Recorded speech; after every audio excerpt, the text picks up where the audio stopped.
ઓમ શ્રી ગણેશાય નમઃ। જય શ્રી કૃષ્ણ મારા પ્યારા મિત્રો।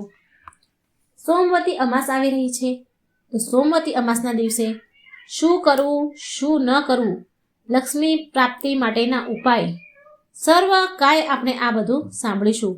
પિતૃ દોષમાંથી મુક્તિ મેળવવાનો માર્ગ, અને આ દિવસે 5 દીવા પ્રગટાવવા, એ ક્યાં પ્રગટાવવા, એનું ફળ શું છે, તો એ સર્વ કાય આપણે આ વાર્તામાં સાંભળીશું, આ વિડીયોમાં સાંભળીશું।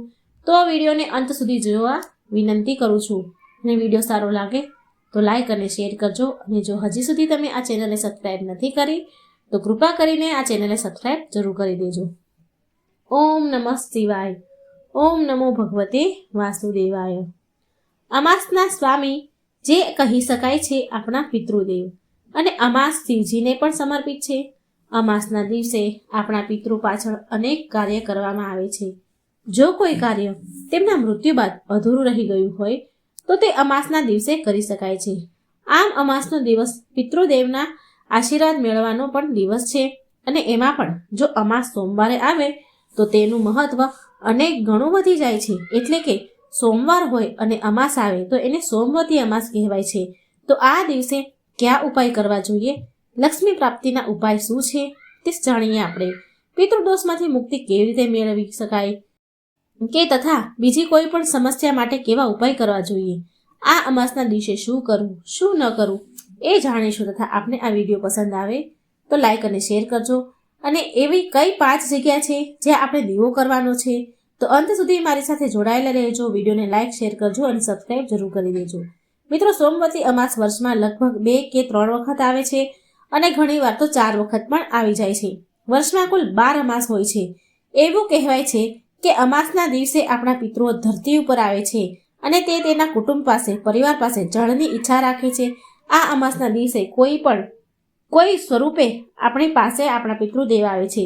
પિતૃઓનો વાસ પીપળામાં હોય છે, માટે જો આપણે અમાસના દિવસે પીપળે પાણી ચડાવીએ તો એ જળ આપણા પિતૃઓને મળે છે, અને એ તૃપ્ત થાય છે, અને આપણા પિતૃઓ સંતુષ્ટ થાય છે। આ ઉપરાંત પીપળાના વૃક્ષમાં ત્રિદેવોનો પણ વાસ છે, બ્રહ્મા, વિષ્ણુ અને મહેશ। પીપળાને જળ ચડાવવાથી ત્રિદેવોની પણ પૂજા થઈ જાય છે।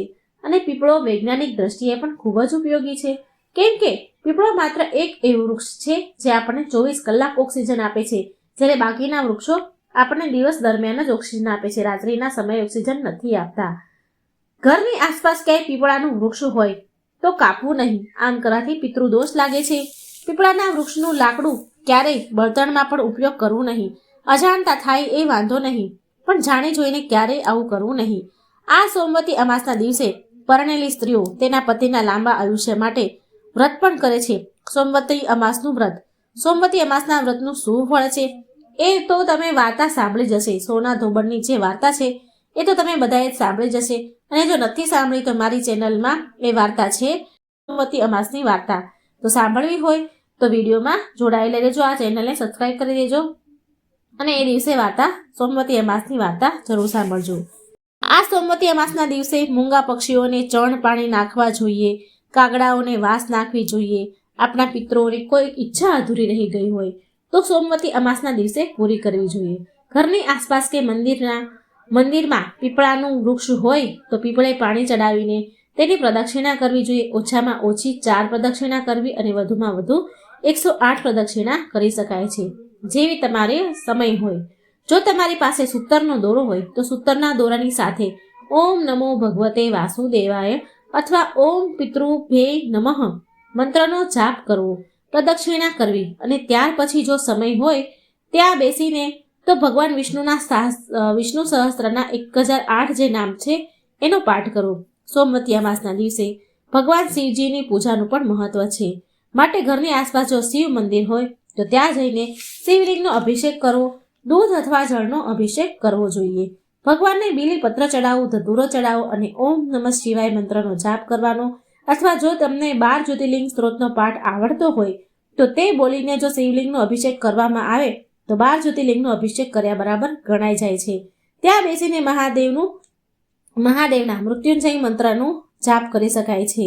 ઓમ ત્રયંબકમ યજામહે સુગંધિત પુષ્ટિ વર્ધનમ ઉર્વારુકમેવ બંધનાદ મૃત્યુ મોક્ષીય મામૃતાત આ મહામૃત્યુંજય મંત્ર છે ભગવાન શિવનો આ એક કલ્યાણકારી મંત્ર છે કે જેના જાપ માત્રથી આપણા સર્વ દુઃખ ભગવાન દૂર કરે છે. અને એમાં પણ જો સોમવતી અમાસના દિવસે આપણે આ મંત્ર જાપ કરીએ છીએ તો અતિશય લાભદાયક છે. જો આપણા ઘર આંગણામાં તુલસી હોય અને પ્રદક્ષિણા તેને કરી શકાય તેમ હોય તો તેમાં ઓછામાં ઓછી 4 પ્રદક્ષિણા કરવી જોઈએ. પ્રદક્ષિણા કરવી અને હરે કૃષ્ણ કૃષ્ણ કૃષ્ણ હરે હરે, હરે રામ રામ રામ હરેનો મંત્ર પણ બોલી શકાય છે. શ્રી કૃષ્ણ ગોવિંદ હરે મોરારી, હે નાથ નારાયણ વાસુદેવા આ પણ બોલી શકાય છે. આ મંત્ર બોલીને પ્રદક્ષિણા કરવી. આનાથી મા તુલસીની આપણા ઉપર વિશેષ કૃપા રહે છે અને ભગવાન વિષ્ણુ પણ એની કૃપા વરસાવે છે. કેમ કે મા તુલસીને ભગવાન વિષ્ણુ અતિ પ્રિય છે અને જો આપણે તુલસીજીની પ્રદક્ષિણા કરતા ભગવાનનું મંત્ર જાપ નામ સ્મરણ કરીએ તો તેનાથી મા તુલસી આપણા પર ખૂબ કૃપા વરસાવે છે. અને જ્યારે મા તુલસીની કૃપા વરસે તો આપણા ઉપર તો ઘરમાં સુખ સમૃદ્ધિમાં વધારો થાય છે, બરકત રહે છે. અને એટલા જ માટે આપણા ઘરના આંગણે તુલસીજીનો છોડ જરૂર હોવો જોઈએ. સવાર સાંજ એને પૂજાપાઠ પણ કરવા જોઈએ. હવે આપણે જાણીશું કે સોમવતી અમાસના દિવસે કઈ જગ્યાએ 5 દીવા કરવા જોઈએ. તો આ 5 દીવા કરવાથી આપણને એનું વિશેષ ફળ શું મળે છે? તો જ્યારે આપણે શિવ મંદિરે અભિષેક કરવા જઈએ છીએ ત્યારે તે અભિષેક કર્યા બાદ ત્યાં 4 મુખી ઘીનો દીવો પ્રગટાવવામાં આવે છે. અથવા જો આપણા ઘરે અભિષેક કરતા હોય, ઘરે શિવલિંગ નાનું હોય અને અભિષેક કરતા હોય તો પછી અભિષેક કર્યા બાદ 4 મુખી ઘીનો દીવો પ્રગટાવવો જોઈએ કે જેનાથી આપણા કામમાં આવતા અવરોધો દૂર થાય અને બગડેલા કામ પણ સુધરી શકે. પીપળાના વૃક્ષને જ્યારે જળ ચડાવતા હોઈએ ત્યારે જળ ચડાવ્યા બાદ, જળ અર્પણ કર્યા બાદ તેલનો દીવો પ્રગટાવવો જોઈએ પીપળાના ઝાડમાં. તમે સવારે પણ આ કામ કરી શકો છો કે પછી સાંજના સમયે પણ તમે પીપળાના ઝાડે દીવો કરવા જઈ શકો છો. પરંતુ જો રાત્રે તમે દીવો કરવા જતા હોય તો પીપળાના વૃક્ષને પાણી ચડાવવું નહીં રાતના સમયે, પણ માત્ર દીવો કરવો. અને એવું પણ કહેવાય છે કે સોમવતી અમાસના દિવસે સવારે સૂર્યોદય પહેલા જો પીપળાને જળ ચડાવવામાં આવે તો શનિ દોષમાંથી પણ આપણને મુક્તિ મળે છે. એટલે જો શક્ય હોય તો સોમવતી અમાસના દિવસે સવારે વહેલા ઉઠીને પીપળાને જળ ચડાવવું. આ સોમવતી અમાસના દિવસે ઘરની આસપાસ ક્યાંક તળાવ કે નદી હોય તો ત્યાં લોટનો દીવો બનાવીને પ્રગટાવવો જોઈએ અને ત્યાર પછી તેને નદીમાં વહેતો મૂકી દેવો. આને આપણે દીપદાન પણ કહી શકીએ છીએ. જો એવું નથી, નદી તળાવ ન હોય તો તમારા ઘરની આસપાસ ક્યાંય મંદિર હોય તો ત્યાં પણ તમે દીપદાન કરી શકો છો. સોમવતી અમાસના દિવસે આખા દિવસમાં જ્યારે પણ સમય મળે ત્યારે હનુમાનજીની સામે કે મંદિરે એક તેલનો દીવો પ્રગટાવવો જોઈએ અને આ દિવસે સુંદરકાંડ અથવા હનુમાન ચાલીસાનો પાઠ કરવો જોઈએ.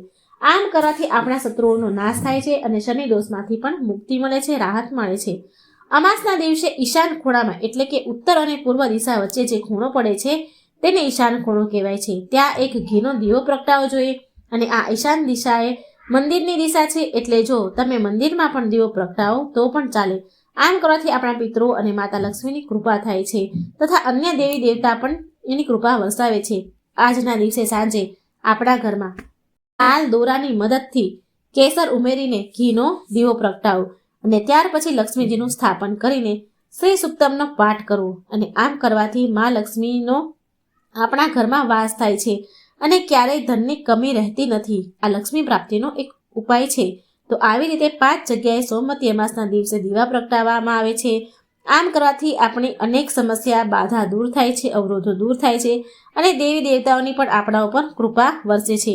પિતૃદોષમાંથી છુટકારો થાય છે અને મા લક્ષ્મી પ્રસન્ન થાય છે. તેમજ સોમવતી અમાસના દિવસે ક્રોધ કરવો નહીં, ખોટું બોલવું નહીં, ખોટું કામ કરવું નહીં, માંસ મદિરાનું સેવન કરવું નહીં, સાત્વિક ભોજન કરવું, ઘરનું ભોજન કરવું, બહારનું ખાવું નહીં. તો મિત્રો, આશા છે કે તમને બધાને સોમવતી અમાસના દિવસે શું કરવું, કયા કાર્ય કરવા એ બધું જ જાણી ગયા હશો. લક્ષ્મી પ્રાપ્તિનો ઉપાય પણ મેં જણાવ્યો, 5 જગ્યાએ દીવા ક્યાં કરવા એ પણ જાણી લીધું. તમારી અનુકૂળતા પ્રમાણે ઉપાય કરજો અને પૂરી શ્રદ્ધાથી કરજો તો આનું ફળ જરૂર મળે છે. શ્રદ્ધા વગરનું કામ એ સફળતા આપતું નથી. માટે જો તમને આ બધી વસ્તુમાં શ્રદ્ધા હોય તો તમે આ શ્રદ્ધાથી કામ જરૂર કરજો. ભગવાન તમારા પર કૃપા જરૂર વરસાવશે. મિત્રો, આ વિડીયો બને એટલો શેર કરજો જેથી બીજાને પણ આ અમાસની સોમવતી અમાસની જાણકારી મળે. વિડીયો લાઇક કરી, શેર કરી અને આ ચેનલને સબસ્ક્રાઇબ કરી ભગવાનનું નામ કમેન્ટ બોક્સમાં જરૂર લખી દેજો. જય શ્રી કૃષ્ણ. રાધે રાધે. Thank you.